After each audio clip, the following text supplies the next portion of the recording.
Would you have heeded that advice?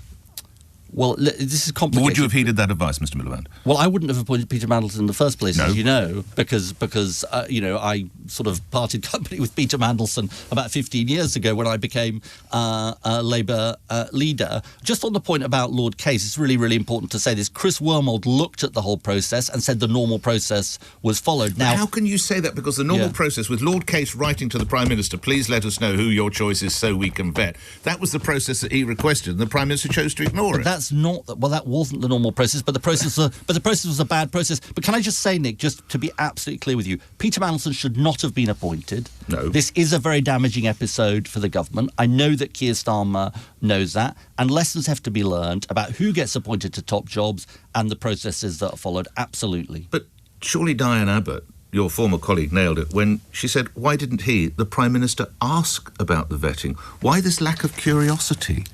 But, well, to be fair, the Prime Minister was told that the proper processes had been followed. He wasn't told there's the Peter Mandelson's. But I do want to say this, Nick.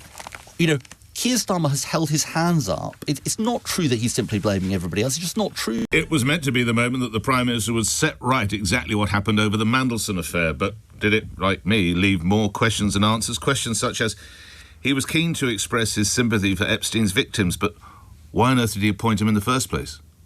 If you knew that Peter Mandelson had a relationship with a dead paedophile, why would you appoint him in the first place if you had such sympathy? That doesn't make sense. Why would you choose to ignore the written advice from Lord Case a month prior to announcing the appointment of Peter Mandelson, that there should be monitoring? Why would you choose to ignore that? Having chosen to ignore it, and knowing the colourful background of one Lord, or Peter, now Lord Mandelson, why would you not monitor it and ask, how's it going? Or, as Diane Abbott, affectionately known as the mother of the house, said, why didn't he ask? This problem has not gone away. If anything, I think the Prime Minister's performance in the chamber yesterday has made the situation worse. And Diane Abbott asked the question out loud that a number of us were trying to get the Prime Minister to answer. Because he kept saying, oh, this person didn't tell me, and that person didn't tell me, and this person didn't tell me. But he refused to answer why he didn't ask. We all knew that Mandelson was a high-risk appointment. We all knew he'd maintained a friendship with Epstein. He had business interests with a Russian arms manufacturing company after the initial invasion of Crimea by Russia. We knew he had deep business interests with China.